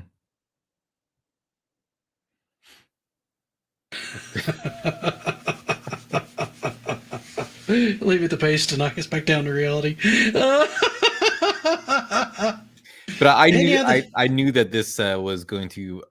There'd be a lot of time devoted into defining what our criteria for an open world game would actually be, because it's somewhat nebulous, I think. So everyone's going to have their own line as to where an open world game begins and ends. Yeah, and I agree with you. I think mine is a little bit more trimmed than yours, and then Paste adds even more stuff in there of adding theme park, like sandboxes and things like that, which is kind of its own thing that I hadn't even really thought about. So this might be a discussion that we come back if we want to talk about MMOs at some point, which I don't know that you really dive into MMOs too much, do you, Rob? No. Yeah, it didn't seem like your kind of jam. Yeah, that involves playing like multiplayer and stuff, which it's not my thing. Most MMOs you can do like 90% of the story or more without ever having to talk to another person. Oh, hang on. There we go. Oh, Mike's back. I guess we'll, literally went out. no, I get the top spot. Woohoo! Sorry about that. Oh, that was weird. My FiOS modem rebooted, and that's never happened before. Yeah, I think most of the Zelda franchise, there's some minor exceptions, I feel like, but like I would say Spirit Tracks is not. It's kind of open world, but it's kind of not, because you can't take the dungeons in any order. Certain tracks open at certain times when you get certain songs. I would say that for the most part, most Zelda games are not very open world. They have the illusion of being open world because there is actually a large world, but you're partitioned off from most of the world until you reach certain criteria in a different way than you are like a Metroid game. Whereas a game like Breath of the Wild and Link Between Worlds, they actually do have that. If you want to know the difference between an open world Zelda game and a non-open world game, just compare this to like Wind Waker. Like you actually have to play Wind Waker and Ocarina of Time in a very specific way. You don't have access to the whole map. Whereas you do. Where are you on Majora's Mask though? Because that has like certain things that you're going to do at certain times. But you don't have to do everything in one playthrough. Matter of fact, you probably won't beat it if you do. I've never played it, so I haven't played through it either. But I know that like you have a specific 3-day time limit. I would say that the first couple Zelda games were open world. Yeah, but then once they kind of got the Zelda formula down, then it stopped. It became very, very structured and very linear, very formulaic, I would say. Paste, I call them action RPGs. Is what I call them. They're basically action RPGs because you're more in control of the combat and the flow of the encounter. They're not turn-based. They're open world, at least the first couple more, and then Link Between Worlds, most definitely. Breath of the Wild, absolutely, are open world. Breath of the Wild is too open with too little to do, in my opinion, unless you really want to do tons of those little micro puzzle dungeons. And I do. And I found those get tedious after a while. That's right.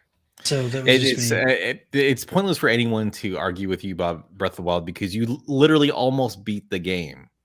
So you then said bored now and walked away. And you clearly have put your time in, so you've earned your wrong opinion. But it's like it's not like you only played an hour of it. I've done over 100 like you hours. might as well just finish the game. You only have like 20 minutes left of I don't know how many hours you put in that, 60? Probably. Oh, over 100. I think I put over 100 in that game. Because I've restarted it multiple times. You might as well just like go ahead and just beat it. Just put the last 30 minutes in. Just to that's like telling me to go back to Earthworm Jim, man. Don't put that curse on me. That curse on me, Ricky Bobby. I told you not to play Earthworm Jim from the beginning, so you brought that upon yourself. No. My fans brought that on me because they're the ones who voted for it. I put it on there with other great options. I voted for one of those. I voted for Batman NES, and everyone else picked Earthworm Jim for some reason. I booted that one up the other day, and I did finally beat the first boss, and then I got stuck again on the second boss. So that's I think you'd have a lot more fun with Batman than Earthworm Jim. Oh, I was definitely having more fun with Batman from the beginning.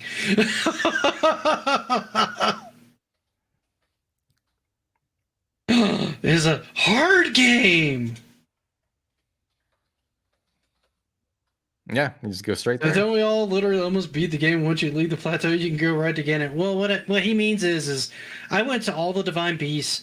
I had gotten the master sword. I had like 15, 16, 17 hearts or some ridiculousness.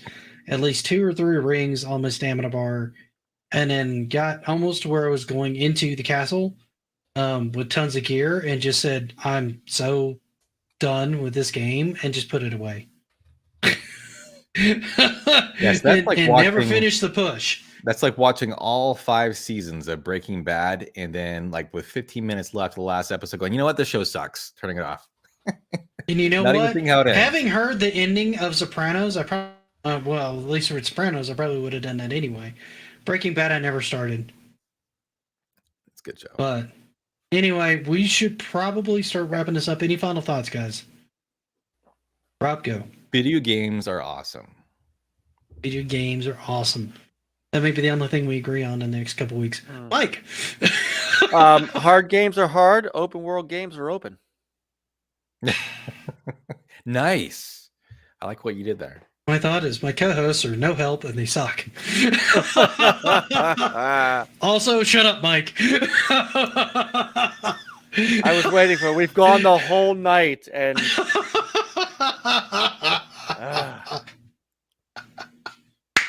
you saw that one coming. No, we had a blast to have you guys As in always. the chat. This is always probably one of our favorite times, honestly. It makes my Monday totally worth it when we get to come on and do this show. I wish we could do it more, but we can't. It's just not in the cards for people, and my wife might kill me if we did this every week as well. yeah. Elotes of love! It's okay. I quit 3 seasons in on Breaking Bad. Time and game sucks. There you go. Actually, I could see that. Time limits on games, that can kind of suck, particularly if it's not. Surfer is hard. Yeah. All right, guys. Yeah. We're going to call it here. Still harder Thank than you very Contra. much for hanging out with us. I'm going to endeavor to do some Mega Man X4. I did not get to do any of the collecting that I wanted to do on items and stuff like that. So it may be me hunting stuff for a lot of that stream, trying to get prepared to go into the Sigma stages on that one. I'm hoping to get some time during the day or maybe tonight on the maintenance that I can do some of that. That way you guys don't have to watch me like grind for gear before we go in there. But I definitely need to do that before I go into the last stages. But that is on slate for tomorrow, and then I'm going to try to do something on the Evercade handheld towards the end of this week. Hey, Games, you came at the very end. Yeah, Hey, Good what's to up, see you, man? man. welcome GMC though. Rob, what do you have going on this week? I'm going to be hanging out with a lot of my YouTube friends on their various streams. I'm going to probably play some video games off the side. And I'll be here in 2 weeks. Mike? On Wednesday, I may take a shot at starting Tunic.